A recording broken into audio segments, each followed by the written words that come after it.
Alright, what's up everybody? Welcome back to more Yu-Gi-Oh! My name is Raven from the Sky. Let's get into the deck recipe.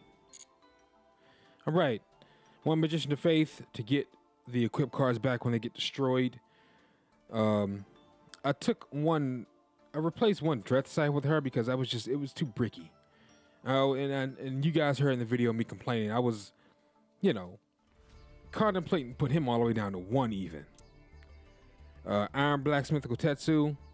He's an absolute staple, absolute must to me. 3, you have to run him at 3.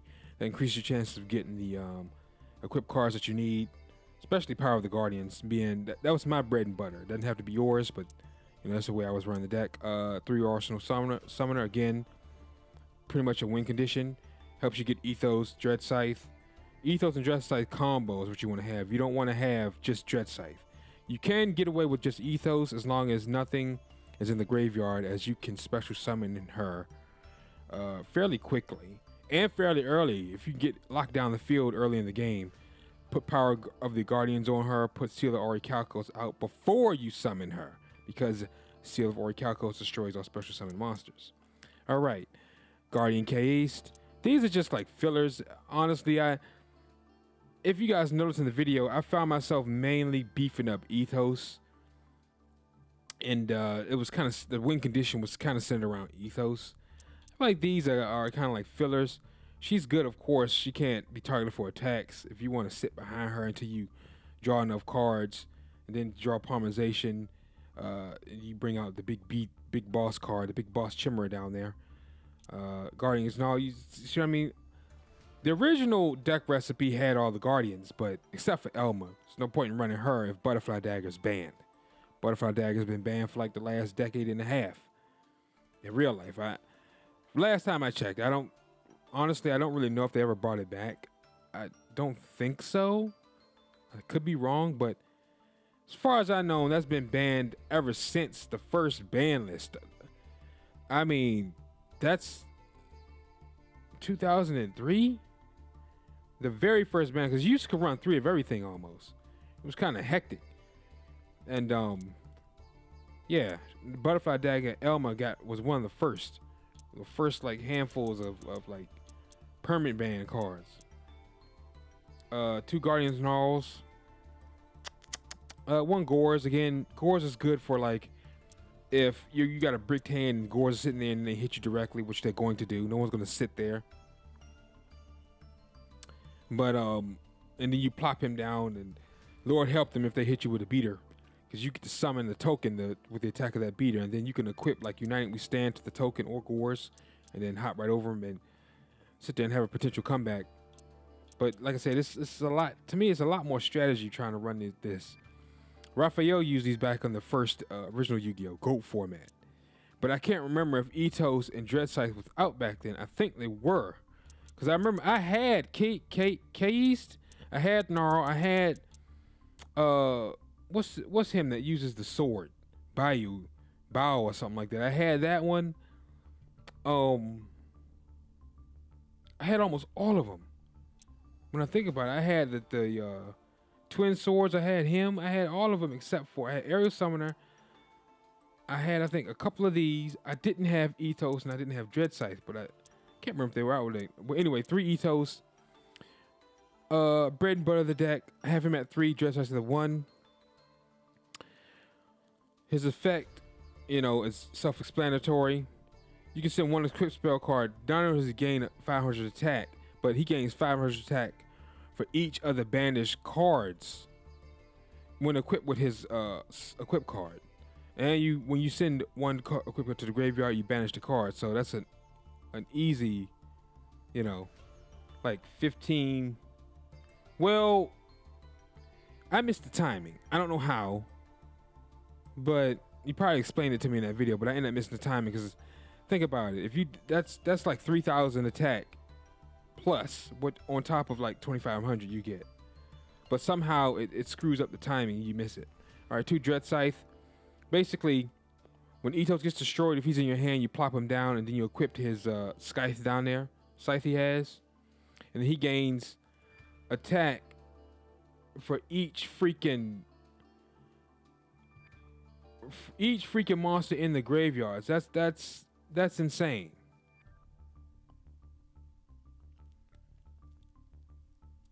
You can send one card from your hand, and then you can special summon them back if he gets sent to the field to the graveyard.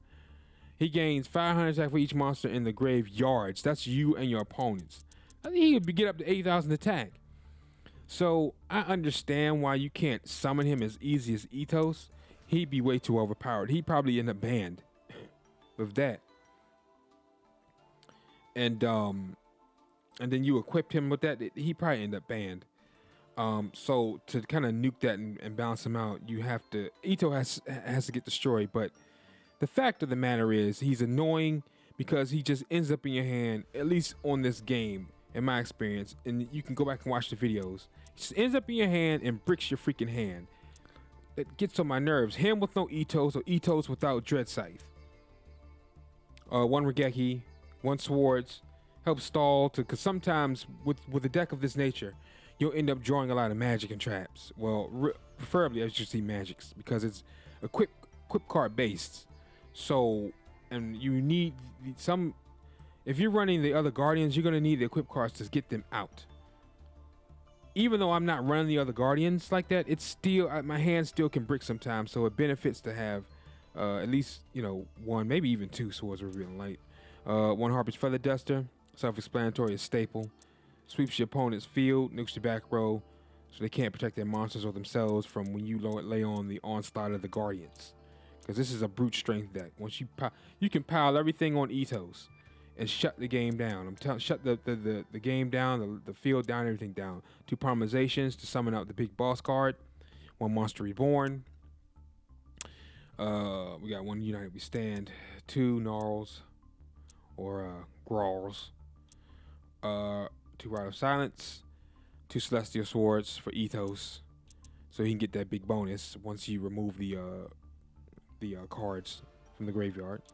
Monsters. The Reaper Dread Scythe. Once Dread Scythe gets to the field, he gets that card from the deck, and gains 500 attack for each monster in the graveyard. So, that again, like I said, that's insane. He can get up to like 8,000. I know up to. It's whatever, because suppose you've been wearing each other down to the wire, and y'all 20 plus turns have gone by. The graveyard's full of monsters because you done nuked each other's field. You see what I'm saying? So it's still worth running at least one because you're running Ethos. But to me, more than 2 can be bricky. I was bricking now, but I don't want to take out too many monsters and then it's too many magic and traps, or I don't want to keep replacing them with other monsters because then it's no longer a Guardian deck. What is it? Even is it, bro? Power of the Guardians 2. Absolute must. Heck, I would even go as far as to run 3, maybe take out 1 of these. I contemplated that too. This thing is insane. It makes your Guardians invincible. Especially pile it on Ethos, put it on Dread Scythe, beef up 1 of the other Guardians, put it on that. Basically, every time that Guardian attacks, or that card attacks, it gets a counter, and it gets plus 500. So when they try to destroy it, the monster, which they're going to get wrapped up in doing because the attack's going to be so high, you can just remove a counter, and nothing happens. I mean, it protects it from Mirror Force. Do you know how many cards aren't safe from Mirror Force because Mirror Force targets the entire opponent's field, not the specific card? That's a big loophole because, cards that say, oh, not targeted specifically by card effects, meaning Dark Hole is going to kill it, Mirror Force is going to kill it.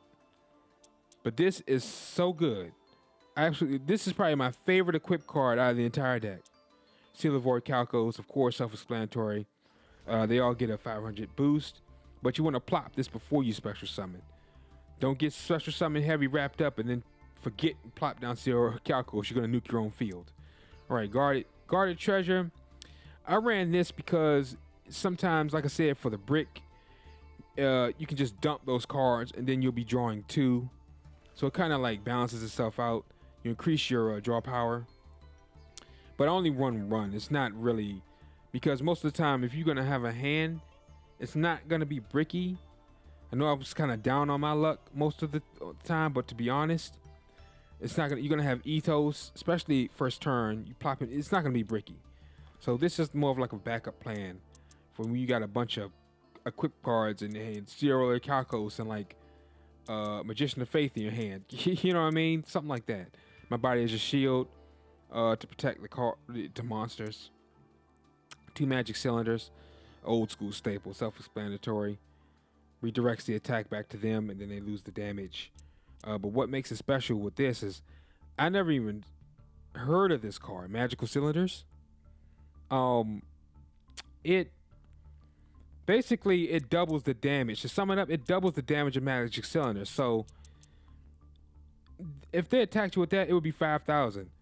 If you've seen the earlier on in the series, I got lucky with that, and he had like 4,000 attack. It did double damage. That's insane. But again, this has to be in the graveyard for that to pop off. Confusion Shaft, basically 2 blue eyes on the field. It'll make them attack each other, right, and cancel out, and then they get destroyed. That's why I run that. All right, and of course, before I almost forgot, we got the big boss card down here in the corner. A really good card. Can't be targeted by effects specifically, basically he can nuke the field almost. At least 3 cards, equal to the number of cards used as material from the field.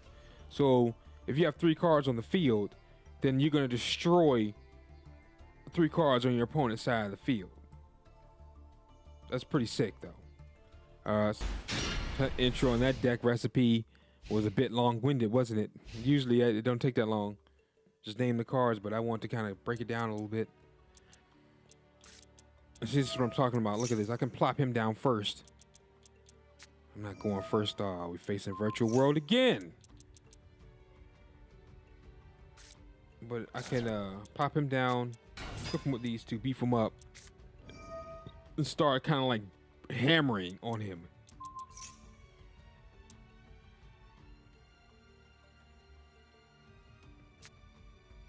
So that's what it is. Guardian Ethos is a must. Run 3 of him. Dread Scythe, that's up to you. But he was just on my nerves this whole time. Didn't even really hit the field this whole series. To be honest, the deck series, not the whole entire Yu-Gi-Oh series, obviously. But yeah, Ethos hit the field more than he did. See what I mean? I got Ethos with no Dread Scythe, which is fine. Or I'll have Dread Scythe. Oh my God, no. We ain't plopping Ish down because he's gonna stop it. You can destroy that monster. If you do, this card gains attack. Oh my God. He did all his first turn. Yeah, go ahead and in your phase when I can't do anything but lose because of Crystal Wing Synchro Dragon.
I'm almost scared to attack.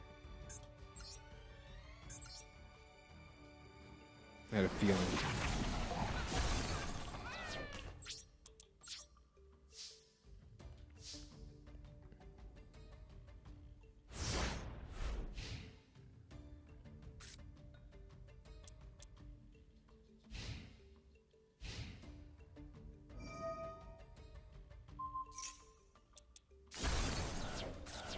course.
Oh my God, man. I'm so sick of that card.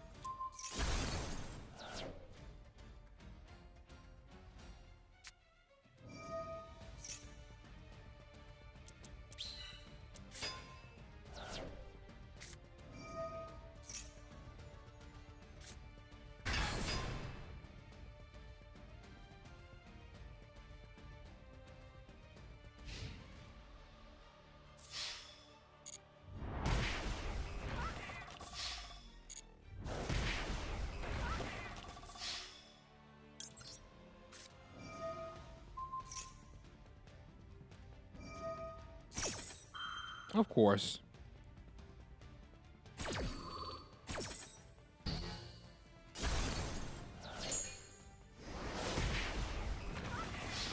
All right, ladies and gentlemen, thanks for watching. My name is Raven from the Sky. If you enjoyed the episode, drop a like and subscribe to the channel to see this grow. Take care.